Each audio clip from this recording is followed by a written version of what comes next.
You're absolutely right on the battlefield. The Union line, right here. This would have been the 143rd Pennsylvania Infantry. And where It's is that right up here. southern flank? If you look straight ahead, you'll see a blur of red. Yeah. That's where the Confederate cannons are set up. Oh They're my marching God. towards us. They make it to that white barn. Yeah. They drive the Union right back to this position. Yeah. This is what I call the Alamo. This is their Okay. last stop. Okay. And then the Confederates come in from the north. Oh. So they hit my them from God. two sides. And the town is? Right back over your shoulder. They fall back in that direction, go back to Little Round Top, Cemetery Hill, Culp's Hill, all of that. So you're right on the battlefield. So this, when you were here filming, this was Lee's headquarters, restaurant and motel. Yeah, you couldn't even see it. No, From no. down there, you couldn't see it. Yeah. And did you visit this site whenever you were here? I don't think I did, because they said, well, it's not, I think it was a museum at the time. It was. And so, well, we were pretty busy, you know, hither and yon, you know, the whole time I was here. I rarely had a day where I wasn't in that beard and makeup. And I appreciated the day off because the stickum they used, you know, literally burned your face. They had to take it off with a chemical that just burned, and so my face was all ruddy and it felt like a wind burn, you know. And so I kind of laid low when I wasn't working. Well, standing out here, looking over this landscape, I mean, can you tell us just how important it is now to understand this? We've taken a motel, taken that away, brought it back to the way it would look in 1863 if Lee rode up on Traveler. How important is that to telling a story and understanding this place? You have to surrender your spirit to the place and the time, because it's never ever going to be the same, except in our imagination. I mean, even as close and as beautiful as it is now, there's not the anxiety that you could die here, and many people did on both sides. And so that's the reality, the anxiety of the not knowing what's going to happen. And over those 4 days, I mean, we look back on it now and say, well, on the July 1st, this happened, the 2nd, the 3rd, and the 4th, Lee took off with the wagon loads of injured and retreated. And it was, you know, it was a monumental turning point in the war, in the history of our country. So that alone makes it really sacred, hallowed ground. There's no other way, better way to describe it than that. But we can't really imagine, I mean, this very road, you know, I remember when we were filming, every road on every property we filmed at had to be covered with gravel and dirt from the community, because and every telephone wire had to be hidden behind a tree or some way, you know, expunged. You know, Movie magic. Movie magic.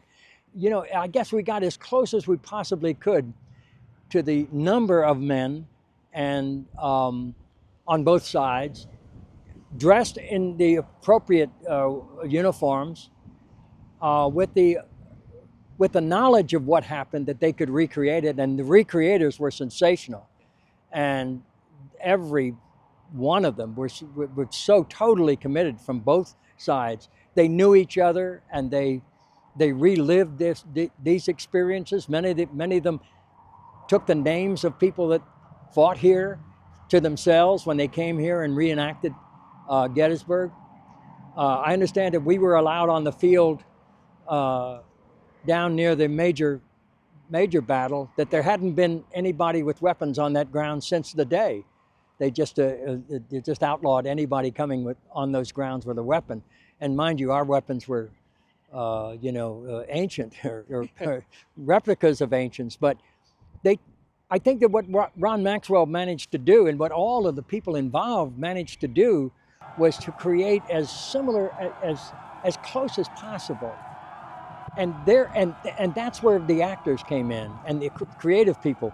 We could use our emotions so that as storytellers, we can tap into a source from our own experience, what the anxiety of going into a battle would have been like at that time. And we're allowed to use our imaginations. We don't know what they said, or how they reacted, but we do know that they were young, able-bodied, and very energetic, and they were all heightened with this. They seemed to know that there was something, that they weren't going to leave here without leaving history, that there was something monumental happening here, and that there was no way to avoid it, and that it had a profound effect on what all the individuals were doing here for the rest of their lives, for the lives of their country. And the effect it had on history and the world is monumental. So as Lincoln said, it's fitting that we should come here, that we should honor the dead and the people that struggled here, as he said. Lee was here, and he made these decisions to do what? And I remember thinking, when we got to the last battle, I remember there was very few reflection points in the film for him, and one of them was in this house the night before the battle. Film here, though. We didn't film it here, but they duplicated this, and with the scene, there was only 2 scenes in there, as I recall. One was with the renegade cavalryman Jeb Stuart, and Lee, and they had a confrontation, and Stuart had disobeyed his command, and Lee was very upset and reprimanded him, but he didn't fire him. Yeah. He didn't demote him. He just slapped him on the back and told him to get ready for what was ahead. And then he had this reflective moment, and it's the only one in the film that he had, and it was so beautiful because it wasn't with anyone, and it gave the sense of how really alone he was, and how alone Lincoln must have been in his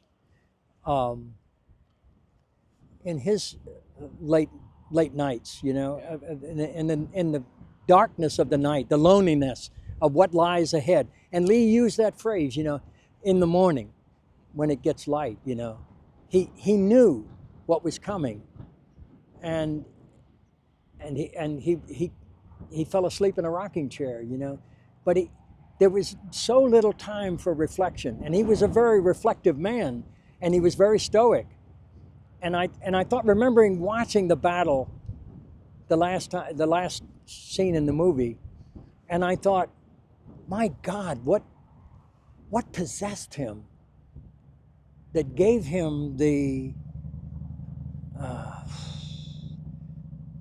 notion that he could use more and more able-bodied young men, knowing what was in store for them and committed to them. And even when it proved disastrous, he was ready to go again.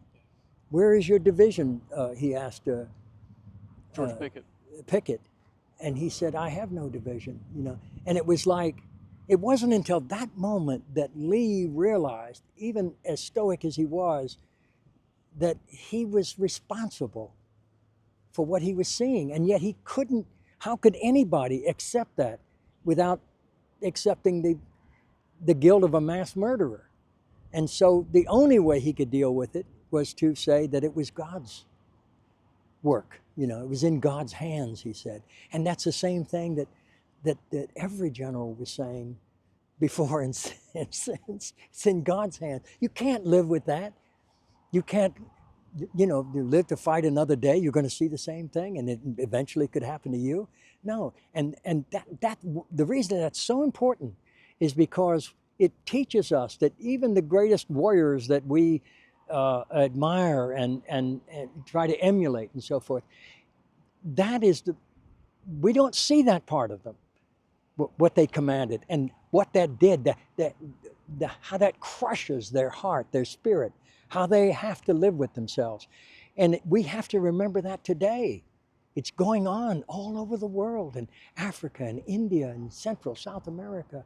It's going on in the Middle East still.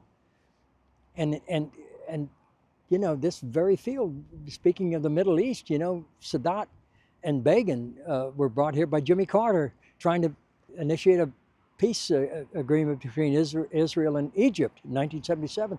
They were at Camp David, and they came to an impasse, and they were ready to go home. And Jimmy Carter brought them here, and he said, if you are not able or willing, to even consider an adjustment, a compromise in some level. This is what you leave your children, your grandchildren. It's a graveyard. And it's easy to come here and celebrate the dead and mourn and so forth, but you're not going to get them back. And that's all you give them if you're not willing to compromise, if you're not willing to accept the responsibility for all that agony, all that death. And I think that that's really the most important reason for coming here now. See, the veterans come back. That's where we belong now, is in healing those wounds. Lincoln talked about that in the Gettysburg, healing those wounds. Those are the only wounds we can heal. And by doing so, they help us heal. And so I think that as storytellers, as citizens, as just observant human beings, we need to understand history, understand why things happened the way they did, and what could have been different, and avoid giving our grandchildren and their children graveyards to visit. And so this is truly sacred, very important historic grounds. We need to come here. We need to understand what happened here, why it happened, who it happened to, and what happened as a result. And how can we prevent this from ever happening again? And my last question for you, Martin, you have played iconic characters on the big screen, but they always talk about the television bringing you into people's homes. So Josiah Bartlett is an iconic character that you've played, but Gettysburg, the movie, was set to be a TV movie, even though it was also released in theaters. Have you seen a difference between the reaction to Robert E. Lee, say to your other characters you played maybe in Apocalypse Now or The Way or things like that? Do you think that you've had a different experience with fans who have really embraced you as Robert E. Lee or as Josiah Bartlett? It's regional. I can see that. The Lee character is very regional. Yeah, and I understand it. It's okay. I get a lot of, we just saw these two people visiting the museum here from North Carolina, or was it South Carolina? Anyway, we very Carolina. North Carolina, because my wife's from North Carolina, okay. So better be specific. Yeah, and they were so pleased to meet me and referred to Lee. You know, they remembered me from Lee, and that was it. Nothing else was mentioned, and so that makes me very proud. Actually, you know, I feel well. I achieved a level of reality that is not easy to do. It's a challenge, and I always love a challenge because it brings out the best and it shows the limitation if you're not able to achieve your goal. So with Lee, I felt, yeah, I achieved a goal there. I didn't go beyond the margins of what I was asked to do. And thanks to Mr. Foote, the historian, he settled a lot of disputes about my interpretation or my involvement initially in doing the part. So I felt very comfortable with his remarks and very grateful to him as well. God rest him. So Lee was a regionally acceptable performance, and I'll take it. You know, for Bartlett, of course, that was more national and even multinational because the series played overseas and in a lot of foreign countries as well. And when I travel, I get a lot of response. Yeah, when I speak, I begin with the term. You may recognize me as the former acting president of the United States. I get a kick out of that. Martin, the last thing that I have for you, Lincoln, will you come over here? I'm going to have Lee and Lincoln meet here on the Gettysburg Battlefield. Lincoln, what are you wearing? And this is our friend Lincoln. Martin Sheen's hat. Is it Martin Sheen's hat or is it someone else's hat? It's his. Is it Robert E. Lee's hat? Oh yeah. From the movie? Gettysburg. Gettysburg? Would you mind handing that over to General Lee? Oh, thank you so much for the book. Now, this is something very special because I'd always wondered what happened to this hat. And your father somehow preserved it and sent it to me some years ago, and I signed it to him, as you might see inside, in 2000. I don't know if you can read it there. 19, is it? Okay.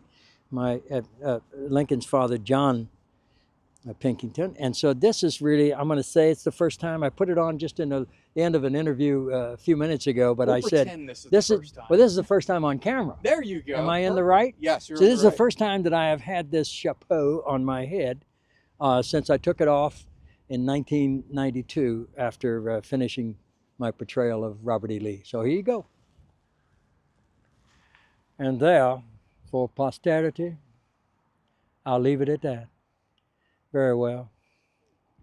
Martin, thank you very much. Thank you. Thank you, Lincoln. We're on camera together. You already look handsome. Hey, look at that. There you go. Thanks, Martin. Hello, this is Trace Atkins. To stay up to date on all the latest and coolest videos, please subscribe to the Trust YouTube channel. Preserve, educate, inspire.